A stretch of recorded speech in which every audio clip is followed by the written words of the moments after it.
اللهم عالم الغيب والشهادة. Ayyuhal hadirun jama'ah rahimakumullah.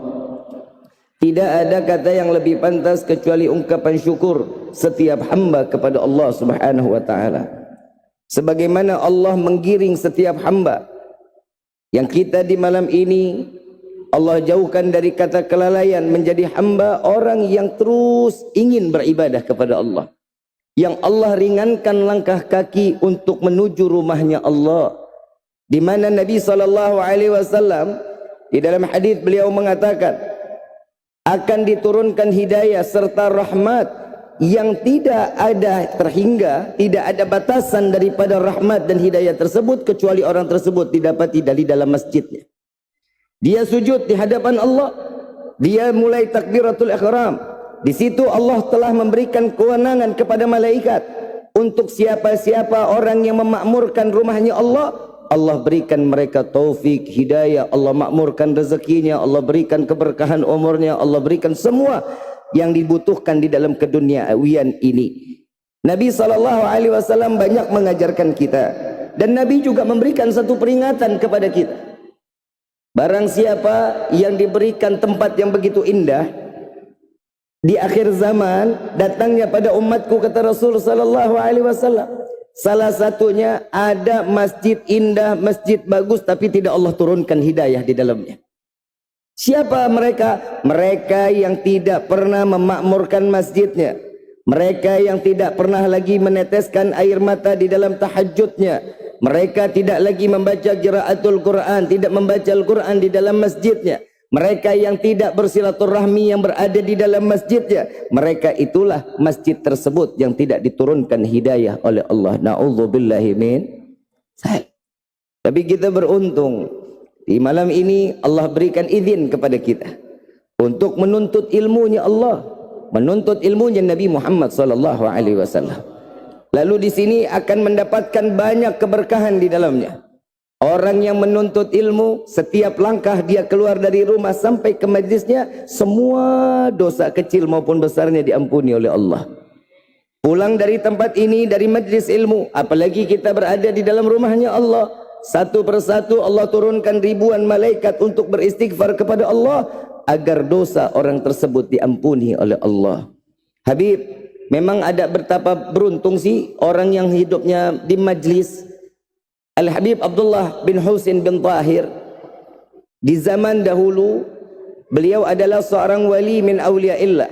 Di dalam manaqibnya, salah satu sirahnya, beliau seorang ulama besar yang santrinya ribuan, yang saat beliau memberikan ilmu tidak memakai mikrofon. Muridnya ribuan dengan bahasa lantang, tapi satu persatu apa yang dibicarakan masuk ke dalam hatinya. Bukan masuk di akalnya, tapi masuk ke dalam hatinya. Lalu ada satu tetangga beliau, orangnya nggak pernah ibadah, nggak dekat ulama, jauh dari kata orang yang taat, hidupnya maksiat, main judi, ahli zina, tukang mabuk. Tapi di hari tersebut beliau datang ke majlisnya Habib Abdullah bin Husain bin Tahir semata bukan hanya menuntut ilmu, ingin menagih utang. Insyaallah di sini nggak ada yang niatnya seperti itu. Datang ke sini cuma mau nagih utang, mudah-mudahan nggak ada ya. Insyaallah, amin, Allahumma amin. Beliau datang ingin menagih utang dengan niat yang sangat dimurkai oleh Allah. Jika dia datang, ditagih, dia bayar, selamat. Kalau ditagih dia nggak bayar, akan dibunuh oleh orang tersebut. Ini niatnya, bengisnya luar biasa.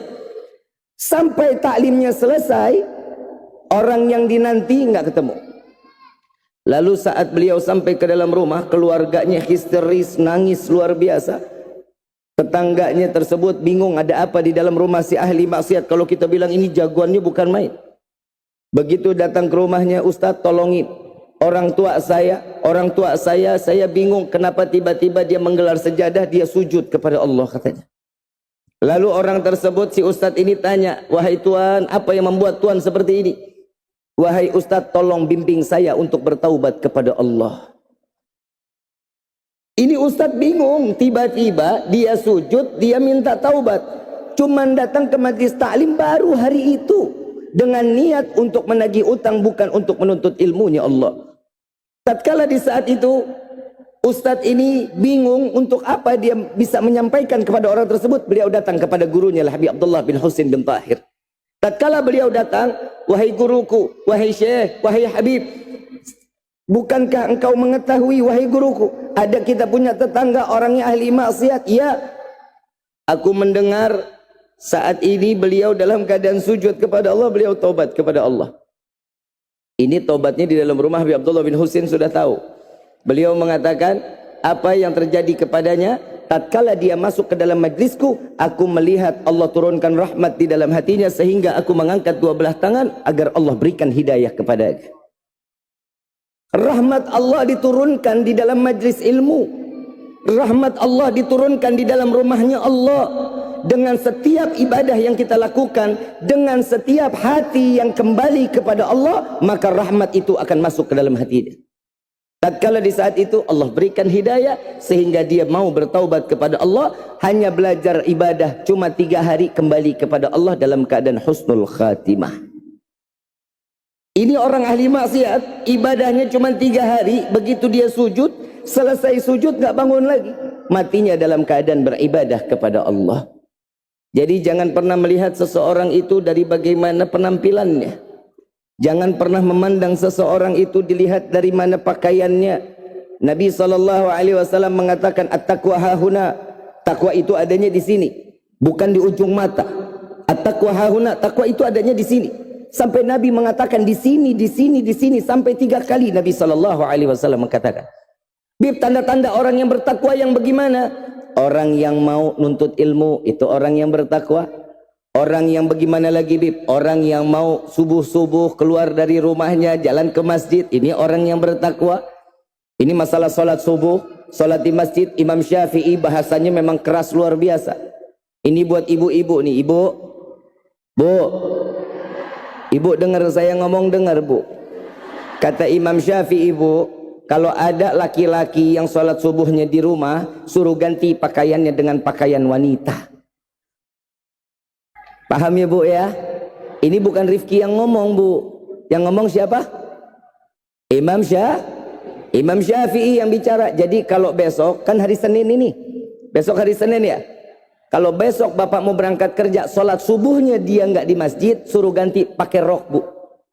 Minimal pakai daster nggak apa-apa lah. Bapak mau kerja, iya pakai dasternya pak. Laki-laki dibuat kerasnya seperti ini. Kenapa? Allah memerintahkan untuk setiap laki-laki ridha keluar dari rumahnya untuk beribadah bersama di dalam rumahnya Allah. Yang perempuan paling bagus ibadahnya di mana, Bib? Di dalam kamarnya. Nabi mengatakan, ya Rasulullah, kalau perempuan boleh nggak sholatnya di luar? Sebaik-baiknya wanita seorang istri adalah yang sholatnya di dalam rumah. Ada lagi yang lebih baik? Ada, kata Nabi. Siapa dia? Perempuan yang sholatnya berada di dalam kamar. Ini yang paling baik. Kalau sekarang kan enggak, perempuan paling getol masuk ke masjid. Keluar yang laki-lakinya malah terbalik. Dunia sudah terbalik, istrinya istri soleh, suaminya solehah. Ini dunia udah terakhir zaman ini. Orang yang gembor ingin sering majlis ke majlis, masjid ke masjid, perempuan. Kenapa? Yang pertama punya seragam baru.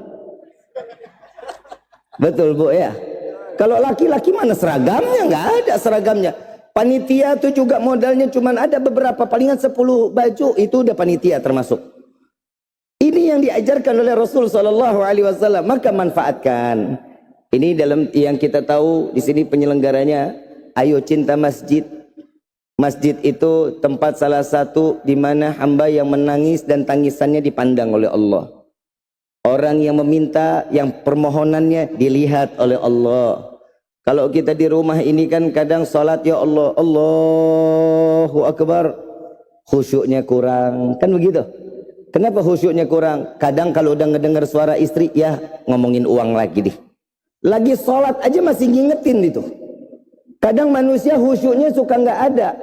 Ya minimal kita sholat memang nggak pernah khusyuk lah. Tapi Nabi SAW mengatakan, bukan hanya sekedar khusyuk yang dari rakaat pertama sampai akhir itu khusyuk, bukan. Mungkin tatkala bismillahirrahmanirrahim itu hati sama fikirannya nembus sampai kepada Allah. Itu bisa digolongan orang yang khusyuk. Saat dia subhana rabbiyal azimi wa bihamdi, dalam keadaan betul-betul harapan kepada Allah, memuliakan, mengagungkan Allah. Sami Allahu liman hamidah.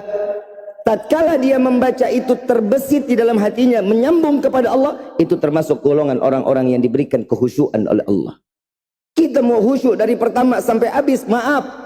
Kita tahu betul bagaimana sahabat-sahabat Rasulullah sallallahu alaihi wasallam. Sayyidina Umar dibunuh dalam keadaan salat. Sama Lu'lu' dibunuh dalam keadaan salat. Sayyidina Ali karamallahu wajhah dibunuh dalam keadaan apa?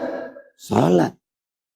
Mereka ini nggak tahu tatkala saat salat nikmatnya luar biasa. Begitu tusukan pisau pertama, beliau nggak ngerasain, nggak merasakan sakitnya dibunuh. Sayyidina Ali sampai terakhir begitu salam, lihat ternyata ada ujung pedang di sininya. Ditanya, ini pedang kapan sampainya? Katanya, ini sudah lumayan engkau dari rakaat pertama wahai menantu Rasulullah, katanya. Dari rakaat pertama pedangnya sudah masuk. Begitu di akhir setelah salam baru berasa ada pedangnya. Kita jangankan pedang, nyamuk gigit repot, bukan main ngegaruknya. Ini bedanya kita sama keluarganya Rasulullah, sama sahabatnya Nabi sallallahu alaihi wasallam. Kapan kita bisa terhitung dalam golongan yang khusyuk?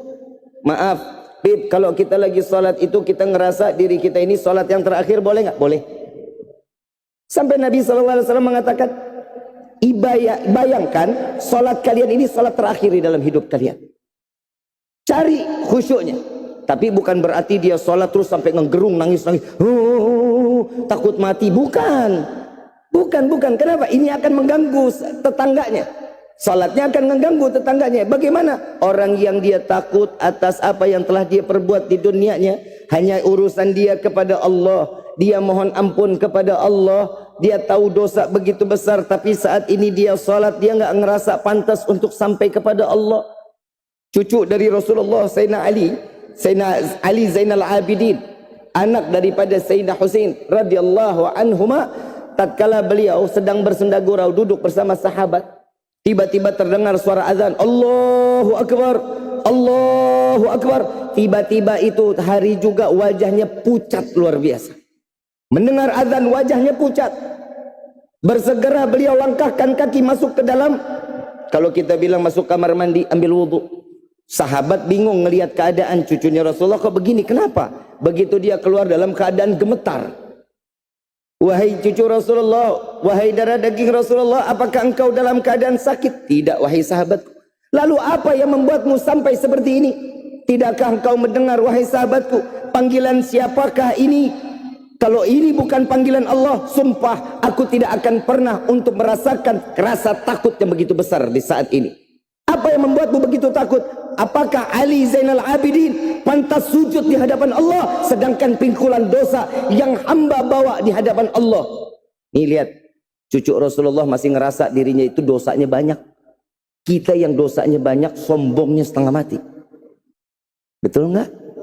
Betul nggak? Kadang kita punya dosa, ini alhamdulillah dosa kita masih ditutup, aib kita sama Allah. Coba kalau aib kita dibuka, satu dosa, satu bisul, habis muka kita bisulan semua. Betul nggak? Alhamdulillah kita punya Nabi, kita punya Rasulullah yang sayang sama umat. Kalau kita dihitung cuman salat, urusan rukunnya aja, wallahi salat kita nggak akan diterima sama Allah. Tidak akan. Urusan rukunnya doang kita baca nih salatnya, Allahu Akbar. Sunnahnya kita nggak bawa, gak bakal salat kita diterima sama Allah. Tapi saya hakul yakin, kenapa salat ini masih terus kita jalankan dan terus kita jalankan? Saya hakul yakin, salat saya selama ini saya yakin Allah akan terima. Kenapa? Karena di dalamnya ada sunnah Nabi Muhammad SAW. Beruntung kita jadi umat Rasulullah. Kalau bukan karena umat Nabi, ya Allah, Pak, maaf Pak, maaf beribu-ribu maaf. Kita kerja sehari berapa jam? Berapa? 8 jam. Ya Pak Sekda ya? 8 jam ya, 8 jam pakai seraya. Mudah-mudahan jadi pakai Pak Sekda ya, amin insyaallah. Sehari kita kerja 8 jam, betul? Ada solat kita 8 jam? Ada. Solat kita paling cepat, paling lama deh kita bilang, jangan cepat, yang paling lama solat kita berapa lama? Apa? 15 menit udah sama zikir, udah sama doa. Betul ya? Tentu juga kali kepepet, lagi masalah banyak, 15 menit. Betul nggak? Kontrakan udah mau habis, motor mau ditarik leasing, istri ngoceh mulu, dikit-dikit minta duit, minta duit, minta duit. Ini doanya kita agak lama, 15 menit ini. Tapi kalau kitanya orang yang sekiranya ini cukup, paling cepat berapa lama? Hah? 5 menit. 5 menit itu juga salah ayat.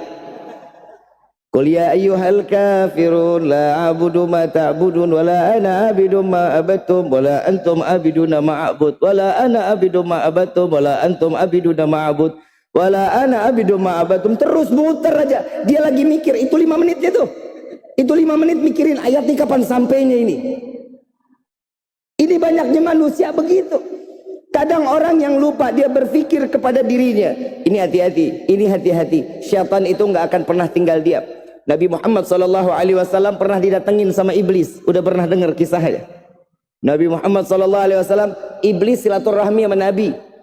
Pak, oi, Bapak, iblis silaturahmi sama Nabi, Pak.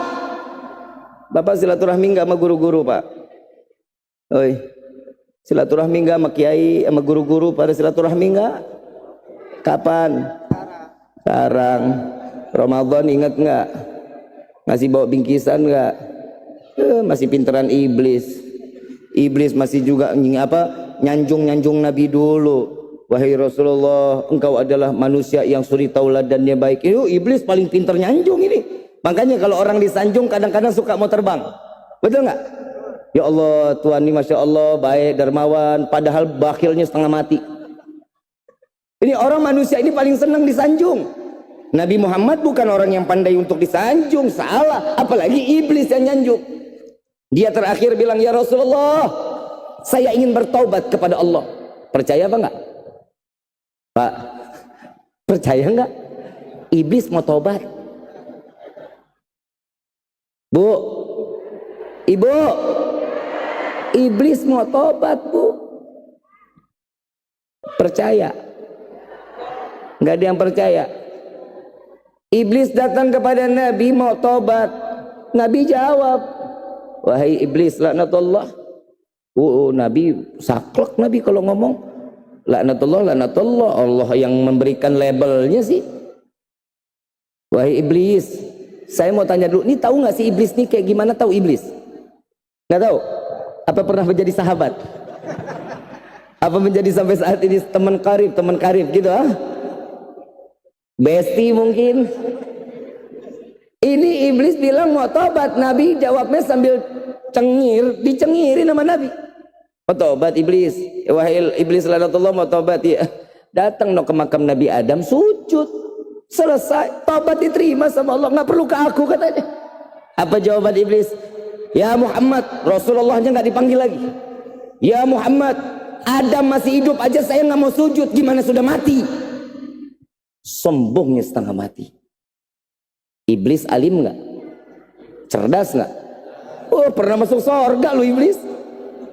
Alumni sorga. Emang bener kok. Iblis alumni sorga, sekarang bagaimana? Dapat universitas baru, S1-nya neraka jahanam. Abadi loh. Kenapa? Karena ada sesuatu yang membuat iblis terusir dari surga. Bukan karena menyekutukan Allah. Salah ya. Iblis pun nggak pernah menyekutukan Allah. Melainkan iblis karena kesombongan diminta oleh Allah, diperintah oleh Allah untuk sujud kepada Adam. Dia nggak mau, maka Allah menurunkan iblis dari surga pindah ke neraka dan dikekalkan oleh Allah. Bib, ada lagi nggak yang taubat orang yang bengis? Sedangkan di Al-Qur'annya sudah turun ayat. Ada. Abu Lahab, tahu Abu Lahab? Ada di sini yang punya sifat kayak Abu Lahab? Ada. Mudah-mudahan nggak ada di sini, kita orang-orang saleh semua aja ya. Wanita-wanita salehah, calon penghuni surganya Allah. Amin ya rabbal. Abu Lahab. Abu Lahab seseorang yang namanya udah diabadikan. Udah diabadikan di dalam Al-Quran, dan ini orang udah wajib masuk di neraka. Di dalam kubur digebugin udah pasti. Tabat yada abi lahabiu ma aghna anhu maluhu wa ma sayasla naran. Jelas Allah menyatakan ini orang pasti bakal dihabisin di dalam kuburnya. Gak ada salah untuk berhenti saat dia dipukulin, disiksa oleh Allah. Tapi Nabi gak pernah berhenti. Nabi gak pernah berhenti. Ini pamannya, Nabi punya hati. Diketok rumahnya, wahai pamanku, maka segeralah memeluk agama Islam. Ya Muhammad, keluar dari rumahku, atau tidak akan aku bunuh engkau, katanya. Ini yang dilakukan oleh Abu Lahab. Nabi terus berdakwah, terus Nabi dakwahkan pamannya. Kenapa? Karena ini adalah keluarganya. Sampai Allah menyatakan, jagalah diri kalian dan jagalah keluarga kalian daripada siksa api neraka. Nabi terapkan, diselamatin. Niatnya Nabi mau nyelamatin pamannya. Tapi apa boleh buat? Allah sudah punya ketentuan. Maka Abu Lahab tidak akan pernah diberikan hidayah. Ternyata yang bikin orang ini bisa ibadah kepada Allah, dekat kepada Allah, apa? Hidayah. Hidayah itu mahal, bro. Sorry ya, maaf kalau saya boleh bilang, orang mau cari hidayah, sholat kadang-kadang, kadang doanya suka ngaco. Ya Allah berikan kami rezeki, mintanya rezeki mulu. Mau rezeki banyak, mau. Buat apa? Buat ibadah, bohong.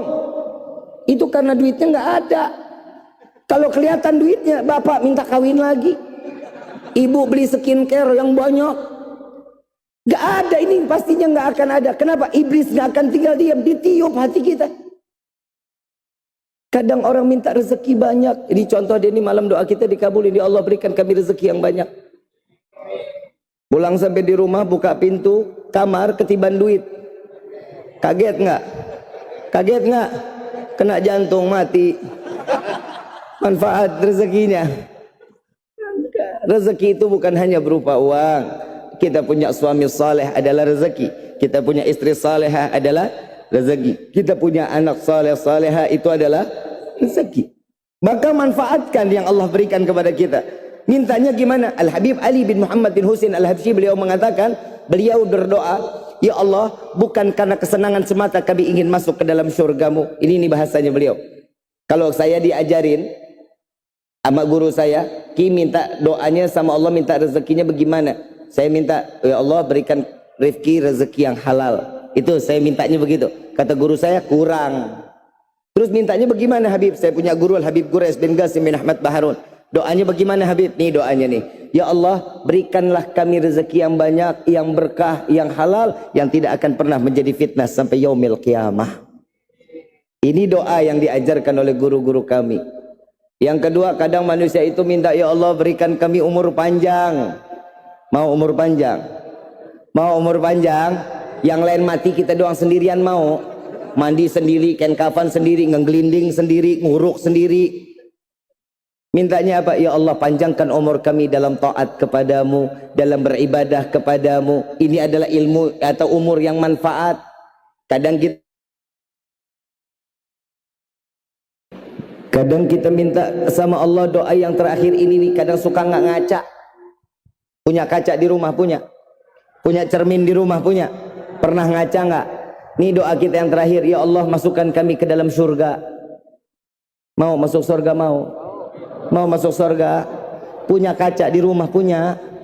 Pernah ngaca ngelihat diri kita nih, kira-kira kita nih pantas nggak masuk surga? Coba introspeksi diri deh. Kita pantas nggak nih masuk surga? Maaf ya, maaf. Saya kalau ngomongan orang Betawi mah, emang surga punya bapak lu apa? Kita mau main sorga, masuk-masuk aja. Sorga itu nggak gratis. Sorga itu pasti ada, kalau dibilang ada pengorbanannya. Kalau kita ada tujuannya, pasti ada pengorbanan. Kita tiba-tiba minta masuk sorga, lah siapa kita? Emang punya orang dalam kitanya. Saya kenal sama Pak Kesra. Pak Kesra, saya mau bikin KTP. Saya mau pindah ke Lampung atau ke kota metro. Kira-kira gampang nggak? Bisa nggak dibantu sayanya? Bisa lah, ada orang dalam. KTP-nya cepat nyampe.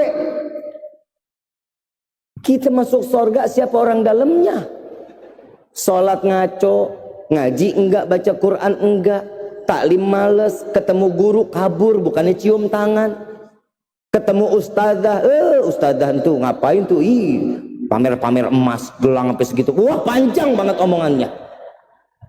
Ustazah aja masih diomongin, ustadznya aja masih diomongin. Kalau manusia dapat fitnahan wajar. Manusia ya difitnah ya kena lah. Jangankan kita yang manusia banyak dosa, Nabi aja masih difitnah. Nabi Muhammad masih dibilang apa? Tukang sihir, orang gila. Betul nggak? Mau dibilang lagi, ada yang lebih parah nih. Fitnahannya buat siapa? Mau dengar? Allah aja difitnah. Allah aja difitnah punya anak.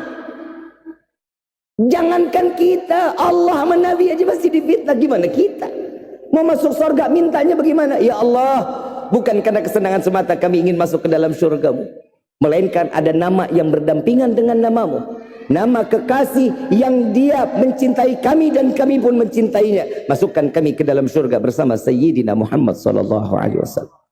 Ini mintanya. Orang dalam kita ada siapa? Nabiyuna Muhammad sallallahu alaihi wasallam. Makanya salawat yang banyak, perkenalkan diri kita kepada Nabi. Kata Nabi, aku mengenal umatku sebagaimana mereka yang perbanyak salawatnya kepadaku. Ada juga riwayat yang mengatakan sebagaimana aku mengenal hamba umatku, kata Nabi, sebagaimana yang terangnya kepala jidatnya dengan pernah rasa sujud yang syukurnya dia kepada Allah, dengan cerahnya di jidatnya, dengan cahaya wudhunya. Ini Nabi SAW akan memperkenalkan siapa umatnya dan siapa umat Nabi yang lain. Saya mau tanya, yang hadir di sini cinta sama Nabi, cinta sama Rasulullah, udah ngikutin sunnahnya Nabi? Udah ngikutin sunnah Nabi? Saya mau tanya, saya yakin nih semuanya nih pasti lupa. Tadi keluar dari rumah pakai sendal kaki kanan atau kaki kiri? Ya, sok tahu. Emang ingat? Masuk kamar mandi kaki apa? Kiri, jangan pernah dua-duanya. Itu loncat namanya. Kalau kamar mandinya bagus, kalau kamar mandinya nggak licin, kalau licin ngegeledak mati kita. Jalanin sunnah walaupun sedikit yang kita jalanin, ini adalah sunnah dan ini yang akan bisa memberatkan timbangan pahala kita di hadapan Allah. Saya tanya, saya bilang, Bapak Ibu cinta sama Nabi? Cinta. Wallahi Nabi SAW lebih dulu cintanya kepada kita sebelum kita mencintai Nabi Muhammad SAW. Saya udah kalau ngomongin Rasulullah, ya Allah, berasa pengen mati, tenggorokan udah kerasa, rasanya pengen dicekek. Saya bicara di sini saat ini, orang semua pada ngedengerin saya bicara. Coba kita bisa kebayang, Nabi SAW saat Nabi bicara gini, bukan lagi orang yang dengerin dilemparin batu kita. Nabi dihina, Nabi dicaci, Nabi dimaki, nggak ada yang bisa untuk menyenangkan Nabi di saat itu, nggak ada. Siapa yang bisa nyenangin Rasul SAW kecuali Allah Rabbul Alamin, Allah yang jaga Nabi Muhammad SAW. Ibu bapak yang dirahmati oleh Allah, ini saya dapat waktu berapa lama nih saya ceramah? Sampai jam 11 ya? Subuh jam 4. Kuat? Sanggup? Saya mah enggak. Jujur saya ceramah dari jam 8 sampai jam 12 sampai jam 4, lidah saya copot, Pak. Ibu bapak yang dirahmati oleh Allah, Nabi Muhammad SAW sesosok manusia yang paling sempurna dan enggak punya cacat dari segi apapun. Enggak punya. Allah Subhanahu wa taala memerintahkan, innallaha wa malaikatahu yusalluna 'alan nabi ya ayyuhalladzina amanu sallu 'alaihi wa sallimu taslima. Allahumma salli wa sallim.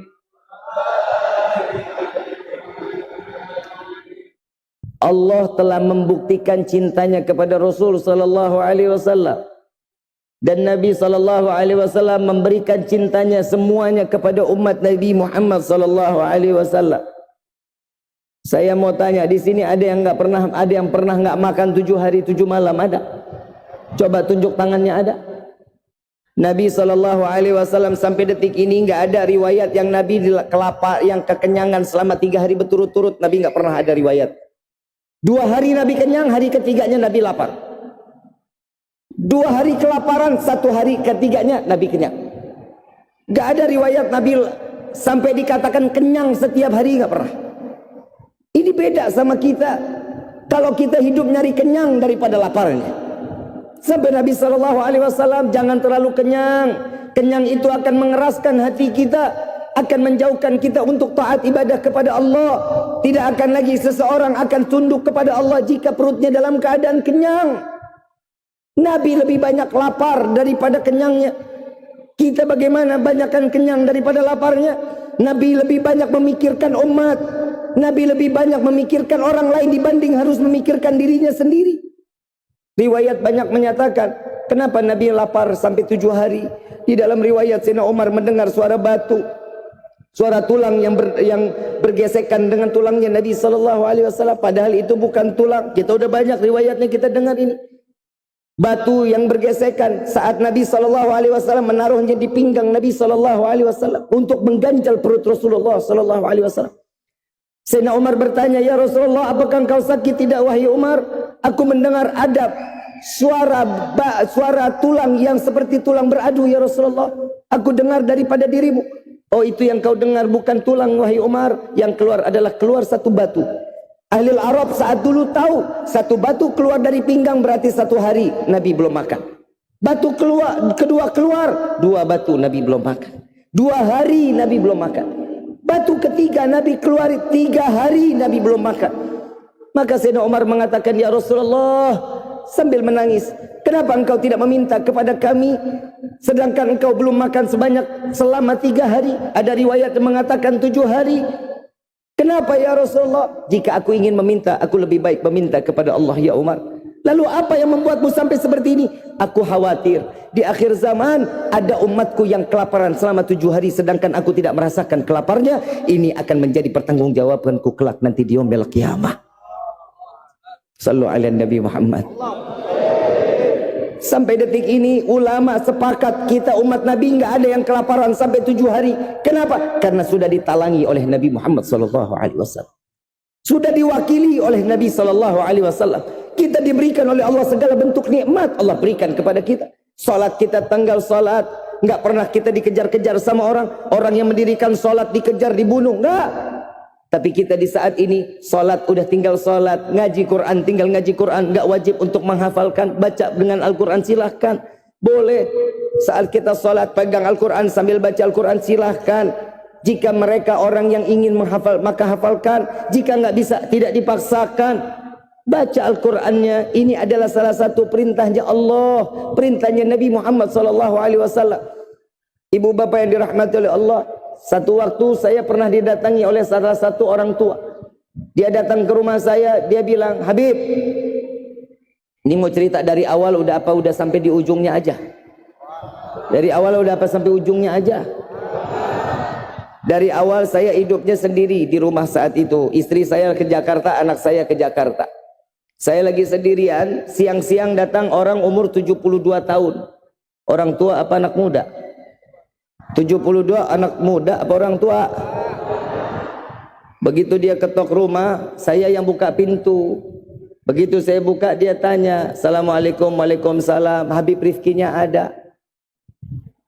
Kan saya bingung Pak. Dia ketok rumah saya, yang buka saya, dia tanya, Habib Rifkinya ada? Saya kalau di rumah pakai kaos aja, kaos pakai kain sarung, nggak pakai peci, karena di rumah saya. Saya buka pintu, begitu lihat dia tanya Habib Rifkinya adalah, dia nggak kenal saya. Ternyata bukan follower saya Pak.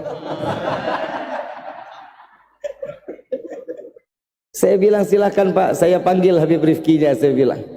Beliau duduk masuk ke dalam rumah, saya masuk, saya ikhtiramid duyuf, saya memuliakan tamu, saya semata ingin minta dimuliakan oleh Allah Subhanahu wa taala. Saya datang lagi, saya pakai gamis, saya pakai peci, saya memuliakan karena ada tamu. Dia ngeliat saya, dia bengong. Habib Rifki Pak, saya Habib Rifki Pak. Saya panggilnya Rifki aja Pak, karena bapak orang tua panggil saya Rifki aja, jangan dipanggil Habib Pak. Kalau bisa dipanggil Gus Pak. Bapak bilang, Habib, saya mau tanya Habib. Tunggu dulu sebelum bapak nanya, saya mau tanya dulu lagi. Bapak mau minum kopi, minum teh, apa mau apa Pak? Maaf Habib, saya nggak lama-lama, saya mau langsung pulang. Dalam hati saya, bagus dah biar nggak lama-lama. Lah kan saya sendirian, siapa yang bikin kopi? Saya ambilin air putih, saya sediakan air putih. Begitu saya duduk ditanya, Habib, Saya ngelihat dari video-video Habib selalu mengajak orang untuk sholawat, untuk menyanjung-nyanjung Rasulullah. Habib terlalu memuliakan Nabi, Habib terlalu mengagungkan Nabi. Seakan-akan Nabi ini dituhankan oleh Habib. Salah Pak, tak dulu siapa yang tuhani Nabi? Saya la ilaha illallah Muhammadur Rasulullah Pak. Kalau saya mentuhankan Nabi, saya nggak pernah mentuhankan Nabi. Tapi Rasulullah yang membuat kita kenal siapa Allah. Jadi wajib kita salawat. Oh berarti Nabi Muhammad yang tahu itu salawat itu kan doa Habib. Iya betul. Berarti Nabi Muhammad itu butuh doa dong dari kita. Ini kira-kira kalau anak muda saya ajak begulat berantem sampai bonyok-bonyok nggak apa-apa lah. Ini orang tua Bapak.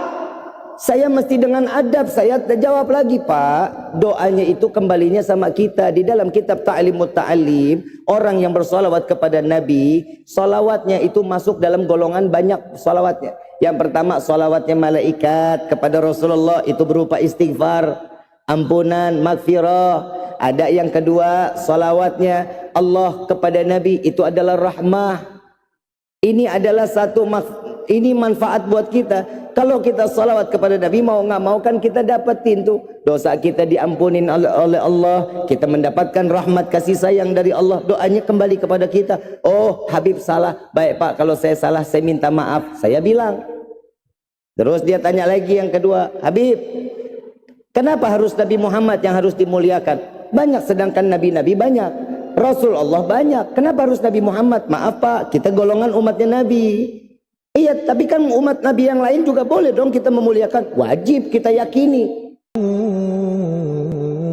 أن أو أجره إلى مسلم